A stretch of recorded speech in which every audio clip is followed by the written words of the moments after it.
Você está voando pelo espaço, desviando de estrelas e buracos negros. Sua velocidade é tão grande que você pode ir de uma galáxia para outra em apenas alguns minutos. Parece fictício demais? Bom, tudo isso pode se tornar realidade, pois a NASA já testou a tecnologia que pode nos permitir mais rápido do que a velocidade da luz. Vamos dar uma olhada na frota espacial atual. Para voar para o espaço, usamos foguetes convencionais, transportando toneladas de combustível e oxigênio. Essas duas substâncias se misturam e inflamam. O fogo explode dos foguetes. Os gases de escape se movem para baixo e os foguetes se movem para cima, como se estivessem sendo empurrados. É assim que funciona a propulsão a jato. Dessa forma, podemos fazer o foguete se mover a quase 8 km por segundo. Nessa velocidade, você pode atravessar os Estados Unidos de costa a costa em apenas 8 minutos e meio. Mas ao falar de espaço, isso é muito lento. Uma viagem a um planeta vizinho, como Marte, leva cerca de 7 meses. E uma viagem à borda do nosso sistema solar levaria cerca de 35 anos. Foi quanto tempo a sonda espacial Voyager, lançada em 1977, precisou para chegar lá. Mas queremos viajar entre estrelas e galáxias. E a estrela mais próxima, Próxima Centauri, fica a 4,2 anos-luz de distância de nossa casa. Levaria cerca de 73 mil anos para chegar lá. Isso é mais tempo do que a existência da civilização humana inteligente. E se você quisesse viajar por toda a Via Láctea, que tem 100 mil anos-luz de largura, levaria cerca de 1,7 trilhão de anos. Em comparação, todo o universo tem 14 bilhões de anos. As pessoas viajam muito devagar, mas, mesmo na velocidade da luz, ainda levaria 4,2 anos para viajar para a estrela mais próxima, e você precisaria de 2,5 milhões de anos para chegar à galáxia vizinha, Andrômeda. Mas não podemos acelerar assim. Isso porque as leis da física dizem que um objeto com massa não pode viajar à velocidade da luz. Um fóton de luz tem um peso infinitamente pequeno, mas se você quiser acelerar até mesmo um pequeno grão de areia a essa velocidade, precisará de uma quantidade infinita de energia, talvez até mais do que existe em todo o universo. Mas os cientistas podem ter encontrado uma maneira de contornar as leis da física. Para criar impulso, é preciso se afastar de algo.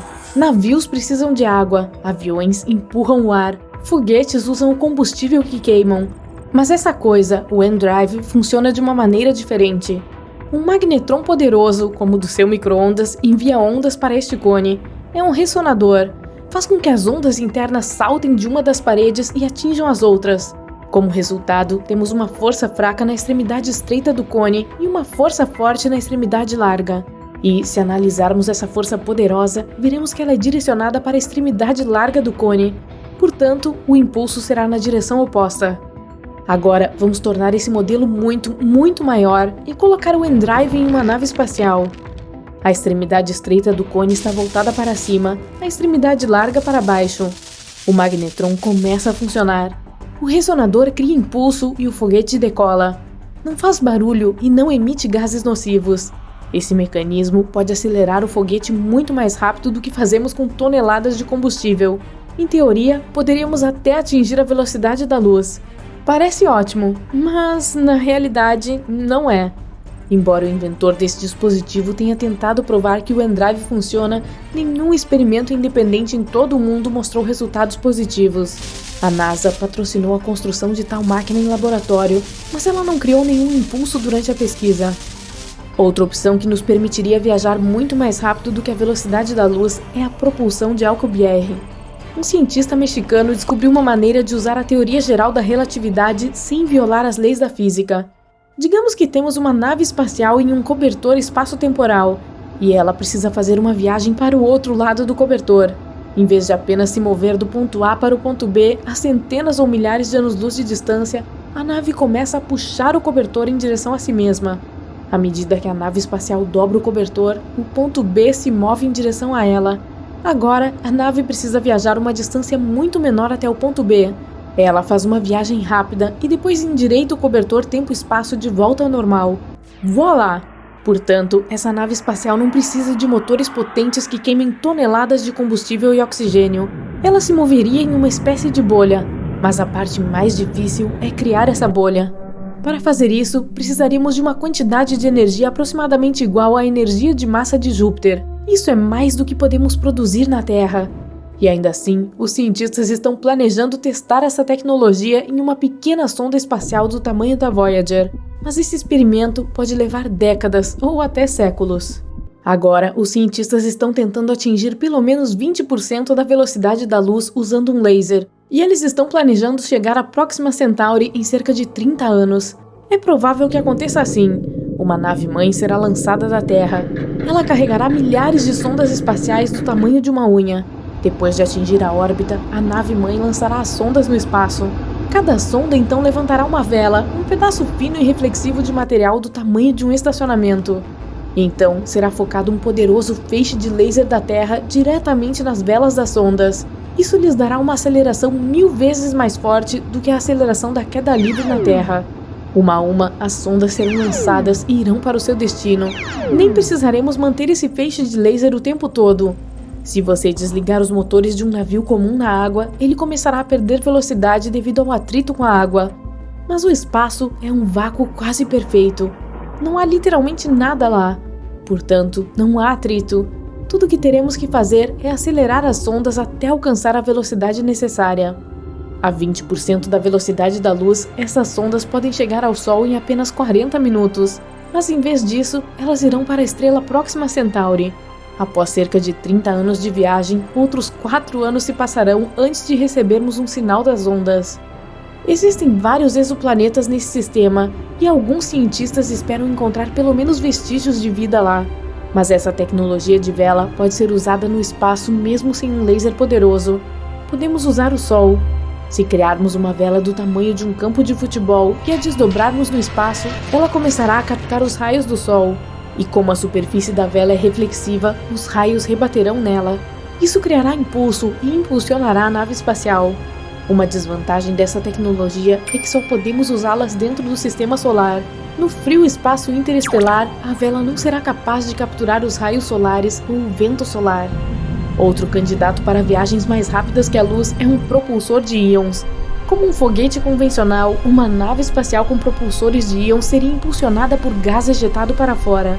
Só que nesse caso, o gás seria ejetado não devido à queima de combustível, mas por causa de um campo elétrico. Precisaríamos criar um poderoso campo elétrico dentro do motor. Partículas de gás que passariam por esse campo elétrico seriam aceleradas e ejetadas para fora. Isso criaria impulso. E embora a aceleração em tal motor fosse muitas vezes mais fraca do que em um foguete convencional, o motor de íons seria capaz de atingir velocidades mais altas. A NASA estava planejando construir uma nave espacial movida a íons para voar para Júpiter. Os motores de íons consomem muita energia, então a nave deveria ser equipada com um reator nuclear e muitos painéis solares. 8 motores grandes deveriam acelerar a nave espacial a cerca de 90 km por segundo. Nessa velocidade, a viagem de Nova York a Londres levaria 1 minuto. Até agora, essa tecnologia foi ativamente testada em diferentes sondas espaciais, mas não forneceu uma solução para como viajar mais rápido do que a velocidade da luz. Talvez as pessoas ainda possam viajar entre galáxias em foguetes convencionais, mas precisarão usar algum tipo de atalho chamado buracos de minhoca. Então, de volta ao nosso cobertor espaço-temporal. O ponto A fica em uma extremidade e o ponto B está na outra. Em vez de viajar por todo o cobertor por milhões de anos, você pode simplesmente dobrá-lo. Então o ponto B estaria logo acima do ponto A, e você poderia chegar lá rapidamente através de um pequeno túnel entre eles. Esses túneis são chamados de buracos de minhoca. Alguns cientistas acreditam que buracos de minhoca podem existir dentro de buracos negros, mas há 2 problemas aqui. O buraco negro mais próximo fica a 1500 anos-luz de distância, então uma viagem para lá levaria muito tempo. O segundo problema é a gravidade do buraco. Os buracos negros têm atração gravitacional mais forte que qualquer outro objeto no universo. Sua gravidade pode esmagar qualquer nave espacial. Isso porque a força gravitacional aumenta a cada centímetro que você se aproxima do centro do buraco negro. E a força que afetaria o nariz da nave espacial seria muito mais forte do que a força que afetaria a cauda. Isso faria a nave espacial virar espaguete e ser dilacerada. Mas há uma teoria afirmando que uma nave espacial ou mesmo uma pessoa pode sobreviver caindo em um buraco negro. Mas somente se o buraco negro for supermassivo, como os que se encontram nos centros das galáxias. Eles podem ser milhões e bilhões de vezes mais pesados que o Sol, mas mesmo sendo mais pesados, eles também são maiores em tamanho. Isso significa que a gravidade provavelmente não aumenta tão rápido lá. Você ou sua nave espacial podem não se transformar em espaguete e podem até ver o que há no coração do buraco negro.